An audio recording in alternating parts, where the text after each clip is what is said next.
Good morning friends, welcome back to my channel Shri Life. कैसे हैं आप सभी? मैं उम्मीद करती हूँ आप सभी बहुत अच्छे होंगे और अपने प्रिपरेशन को बहुत अच्छे से कंटिन्यू कर रहे होंगे। ये आज का व्लॉग रामनवमी का है।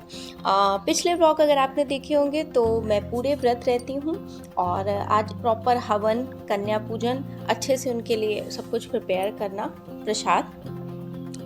तो हस्बैंड फर्स्ट एंड लास्ट रहते हैं। उसके बाद ये हवन वगैरह हो गया था, आरती हो रही थी, तो उसका मैंने कुछ क्लिप्स ऐड ऑन कर दिया है। जनरली मेरे फैमिली मेम्बर्स की बात करूँ या हस्बैंड की, मैं और शिवा ही आपको वीडियो में दिखेंगे, क्योंकि सबको नहीं अच्छा लगता है कि वीडियो में आना, इसलिए मैं शूट नहीं करती हूँ। अपनी मम्मी का कर देती हूँ, कभी जाती हूँ मायके, तो जो कंफर्टेबल हो उसी का वीडियो बनाना चाहिए, मुझे ऐसा लगता है। तो आज मैं भी आपको दिखाऊंगी, मैंने बहुत सारी चीज़ें प्रिपेयर करी हैं। बहुत सारी चीज़ें मैं बताऊं तो आज पूड़ी, हलवा, चने और आलू ये बनाए थे। तो जब मैं कन्याओं को खिला रही थी तो इन्होंने बोला कि 1 2 3 सब आपस में डिस्कस करके बोल रहे थे कि खाना बहुत अच्छा बना है। तो मुझे ऐसा लगता है कि जब हम कुछ सच्चे मन से करते हैं, आप प्रॉपर फास्ट रहें, प्रॉपर सुबह शाम आपने पूजा की और बहुत अच्छे मन से कि हमें ये कन्याओं को, माता रानी को खिलाना है, बहुत मन से आपने बनाया है कोई भी चीज़, तो अच्छी बनती है। तो मुझे बहुत अच्छा लगा कि उन्हीं के लिए बनाया, उनको अच्छा लगा ना। आज ये अभी मैं पूड़ियाँ निकाल रही थी, 5 पूड़ियाँ पूजापे की निकाल के पूजा हो गया था, हवन हो गया था, फिर कन्या आ रही थी, तब तक मैंने कहा उनके लिए गरम गरम निकाल देती हूँ। बाकी सारी कुछ मैंने प्रिपेयर कर लिया था। मॉर्निंग में 4 बजे मैं उठी थी, तब मैं लाइव आई थी, जो पढ़ाई की थी आपके साथ शेयर की थी। उसके बाद मैंने अब डिसाइड किया जैसे मॉर्निंग से ही व्लॉग स्टार्ट करूँगी, मॉर्निंग में जो पढ़ूँगी पूरे दिन का, ठीक है। तो ऐसा नहीं है आज मैंने पढ़ाई नहीं की, आज मेरे पास काम बहुत ज़्यादा था। घर को प्रॉपर क्लीन करना, आप समझ ही रहे हो, पूजा पाठ है, कन्याएं माता आ रही हैं, तो आपको प्रॉपर अच्छे से करना पड़ेगा सब कुछ। और कपड़े वगैरह भी मैंने धुल रखे थे, तो उनको सारा फोल्ड करना है, सारा कुछ था काम। बट मैंने कहा कोई बात नहीं, वर्स्ट से वर्स्ट सिचुएशन में भी 2 ढाई 3 घंटे में एटलीस्ट पढ़ लूँ। तो मॉर्निंग में 1.5 घंटे पढ़ लिया था मैंने। एंड अभी ब्लॉग में आपको 1 घंटे का दिखेगी, मैंने प्रिपरेशन करी है, ठीक है। ये सब अपने कन्याएं माताएं हमें अपना नाम बता रही थी कि कोई बता रहा था कुछ, कोई बता रहा था कुछ। तो और बच्चों को आजकल तो जो हम प्रसाद बनाते हैं इसमें ज़्यादा इंटरेस्ट नहीं आता, वो खाना नहीं चाहते। बट ये जो चिप्स और कुरकुरे, टॉफ़ी, इन सब में बहुत मज़ा है, बट हमें प्रसाद के लिए देना ही पड़ेगा ना।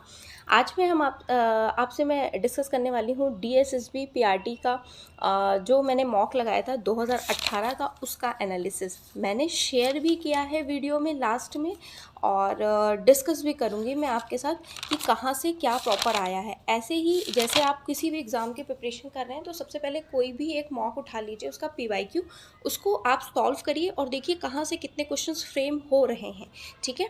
उस अकॉर्डिंगली आप प्रिपरेशन करेंगे तो डेफिनेटली अच्छा आउटपुट आएगा। नाउ इमेजेस तो आगे लगी हैं, बट मैं कहिए तो अभी मैं डिस्कस कर देती हूँ। देखिए, अगर बात करें अभी मैं क्या प्रिपेयर कर रही हूँ, मेरा डेली का है कि इसमें जो नीतू मैम की वॉल्यूम 1 बुक है, इसमें 750 से 800 के करीब वोकेबुलरी है, जो जिनका हिंदी में प्रॉपर मीनिंग है, प्रॉपर इंग्लिश में, वो मैं कंप्लीट कर रही हूँ। अभी मेरी 150 से 200 हो चुकी हैं, ठीक है। एंड लूसेंट का मेरा टारगेट है कि कम से कम पढ़ूँ तो 2 पेज पढ़ लूँ और मैक्सिमम 4 पेज डेली का लूसेंट में कवर कर लूँ। और अभी सिर्फ और सिर्फ मैं DSSB के PYQ मॉक एनालिसिस कर रही हूँ, उसके बाद फिर से एक बार स्टार्ट करूँगी। तो जो मॉक एनालिसिस से मुझे ये पता चला है कि मैथ्स के कंसेप्ट मेरे को बिल्कुल भी ध्यान नहीं है, इसलिए ढंग से उसको लगाना है। एंड रही बात UP सुपर टेट की, तो UP सुपर टेट का डेफिनेटली UP टेट आपका एग्जामिनेशन कंडक्ट होगा, फिर वैकेंसी आएगी, भले ही 10,000 आए, 20,000 आए या 5,000 आए, जितनी भी आए, मैं कह रही हूँ कम से कम 5,000 आए, तब भी DSSB में 500, 600, 1,000, 2,000 ही आती है, KVS में भी कम ही आती है, तब भी हम प्रिपेयर करते हैं ना। तो वैकेंसी तो डेफिनेटली आएगी। अगर डेफिनेटली वैकेंसी आएगी ही, कभी ना कभी, देखिए मैं भी इसीलिए बैठी हूँ, वैकेंसी आएगी भाई, कभी ना कभी तो आएगी ना। तो होपफुली अब तो टाइम हो भी चुका है 5 साल, तो इस साल के लास्ट तक या नेक्स्ट स्टार्टिंग तक जब आपका यूपी टेट का रिजल्ट आ जाएगा तो ज़रूर आवेदन लिए जाएंगे, भले ही कम पोस्ट पे वैकेंसी आएगी। उसके लिए ज़रूरी ये है कि हम प्रिपरेशन करते रहें। जैसे मुझसे पूछा गया था हिंदी, देखिए हिंदी के लिए आप आदित्य पब्लिकेशन की बुक प्रेफर कर लें, ठीक है, उसमें अच्छा हिंदी दिया है और हिंदी हमारी हो भी जाती, 20 नंबर की हिंदी आनी है सुपर टेट में भी और आपके DSSB में भी, ठीक है, और उसमें 18 से 19 नंबर आप आराम से ला सकते हो। ओके ना, बात करें अगर इंग्लिश की, तो इंग्लिश की मेरे पास बुक है नीतू मैम की वॉल्यूम 1, ये बुक आप ले सकते हैं, या फिर हाई स्कूल इंटर्न में आपने अगर इंग्लिश पढ़ी हो तो वो, वरना ये आपके पास बुक होगी KD पब्लिकेशन की नीतू मैम की, इस बुक से आप इंग्लिश कर लेंगे, हो जाएगी। बात रही रीजनिंग की, तो रीजनिंग की हिंदी और इंग्लिश आपका आ गया, सॉरी, हाँ 20 नंबर की हिंदी आनी है सुपर टेट में, 20 नंबर की इसमें DSSB में आनी है, इंग्लिश 10 नंबर की सुपर टेट में आनी है और 20 नंबर की यहाँ पे आनी है, कहाँ पे, DSSB में, ठीक है। और अगर हम रीजनिंग की बात करें तो देखिए रीजनिंग में क्या करना है आपको, अरिहंत की बुक से आप रीजनिंग लगाएं, और जैसे एक चैप्टर उठाया आपने, ठीक है, सीरीज़ उठाया, कोडिंग डिकोडिंग उठाया, आपको नहीं समझ में आ रहा बुक से लगाने के बाद, नंबर ऑफ एग्जाम्पल दिए होते हैं तब भी नहीं समझ में आ रहा है, तो आप यूट्यूब पे डायरेक्ट सर्च करो कि कोडिंग डिकोडिंग, आपको मिल जाएगी वीडियो लेक्चर से आप कंप्लीट कर लो। मैथ्स और रीजनिंग आप वहाँ से कंप्लीट करके प्लस पार्टिकुलर एक एक चैप्टर के कम से कम 50 से 60 70 क्वेश्चन ऐसे लगाएं। Math for practice, reasoning for practice और इंग्लिश फॉर स्पीकिंग, हम सभी को पता है ये सारी चीज़ें, है ना।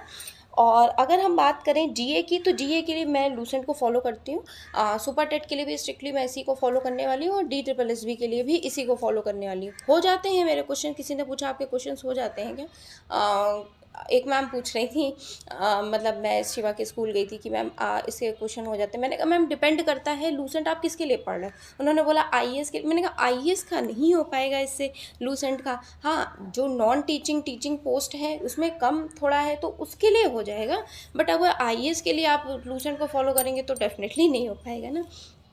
ना, ये सारी चीज़ें आई होप मैंने क्लियर कर दी थी। और CDP आपने पढ़ा ही होगा यूपी टेट सीटेट में, वो जीवन कौशल शिक्षण कौशल के मैं नोट्स आपको प्रोवाइड कर दूंगी, ठीक है। आई होप सारी चीज़ अब तक क्लियर हो गई होंगी। और स्टैटिक जीके के लिए मेरे से किसी ने पूछा था सुपर टेट के लिए, तो स्टैटिक 15 नंबर का, 15 नंबर का करंट अफेयर के लिए अभी से आप नेक्स्ट एग्जाम को फॉलो कर सकते हैं। जब आपका एग्जामिनेशन सुपर टेट का आएगा तब आप एक 6 महीने की या साल भर की आप स्पीडी ले लेंगे वार्षिकांक वाली, तो उससे कवर हो जाएगा, ठीक है ना। अभी मैंने कपड़े फोल्ड कर लिए हैं और ये सोफ़े के कवर वगैरह भी धुले थे, उनको भी करे, तो आज टायर्डनेस बहुत ज़्यादा हो गई। उसका आउटपुट ये निकला कि अभी जब मैं रिकॉर्ड कर रही हूँ तो आज सुबह मैं लाइव नहीं आ पाई क्योंकि मुझे फीवर भी आ गया था, बहुत ज़्यादा काम हो गया था, मॉर्निंग से लेकर के नाइट तक बिल्कुल सांस लेने की फुर्सत भी नहीं हो। और मैंने 9 दिन बाद आज मतलब फास्ट भी खोले थे, तो हो जाता है थोड़ा सा, कोई बात नहीं, इट्स ओके। अब मैं अभी ये इवनिंग का टाइम हो रहा है, इवनिंग में अभी कुछ ना कुछ मैं दिन भर कुछ ना कुछ किचन में बनाया ही करती हूँ, तो शिवा के लिए या फिर हस्बैंड का या फिर अपना कुछ ना कुछ बनता ही रहता है, तो इसमें मेरा बहुत टाइम जाता है किचन में खड़े रहते। नाइट को भी मैं रात खड़ी हो जाती हूँ 6:30 7 से करीब 12 बजे तक किचन में काम चलता रहता है। अभी मॉर्निंग में भी और आफ्टरनून में भी बहुत टाइम हमारा इसमें जाता है, बट नो वरीज़। अब मैं आपको मॉक एनालिसिस की बताती हूँ जो मैंने मॉक एनालिसिस किया है। मैथ्स में अगर बात करूं तो नंबर सिस्टम से 4 क्वेश्चन आए थे, LCM SCF से 1, सिंप्लीफिकेशन से 1, एवरेज से 1, परसेंटेज से 3, रेशियो प्रोपोर्शन से 1, टाइम स्पीड डिस्टेंस से 2, up stream and down stream वाले, टाइम एंड वर्क से 1 और ज्योमेट्री से 2, DI से 3 और SI से 1। टोटल 20 क्वेश्चन आए थे किसमें, मॉर्निंग शिफ्ट की जो 2018 का DSSB का PYQ है वो एनालिसिस किया है, ठीक है। अगर GA की बात करें तो स्टैटिक GK से 6 क्वेश्चन आए थे जिसमें क्लासिकल डांस है, रीजनल है, माउंटेन रेंज, ये सारी चीज़ें। फिजिक्स में 1 क्वेश्चन आया था, केमिस्ट्री में 2, ज्योग्राफी में 1, हिस्ट्री में 4, पॉलिटी में 2 और करंट अफेयर्स के 4। अगर इंग्लिश की बात करें तो एरर के 3 क्वेश्चन थे, सेंटेंस इंप्रूवमेंट के 2 थे, blanks fill in the blanks वाले 4 थे, रीअरेंजमेंट सेंटेंस के 2 थे, सिनोनिम एंटोनिम के 1 क्वेश्चन थे, स्पेलिंग और इडियम फ्रेज के 2 क्वेश्चन थे, वन वर्ड के 1 और पैसेज के 5 क्वेश्चन थे, ठीक है। अगर मैं रीजनिंग की बात करूँ तो सीरीज़ के 2 क्वेश्चन थे, सीरीज़ फिगर बेस्ड के 1 क्वेश्चन, लॉजिकल अरेंजमेंट, ये सारी चीज़ें मैंने इमेज लगा दी हैं, आप वीडियो पॉज करके देख लेना, ठीक है। और ये मैंने साइकोलॉजी का 100 मार्क्स का सॉल्व किया था, तो इसमें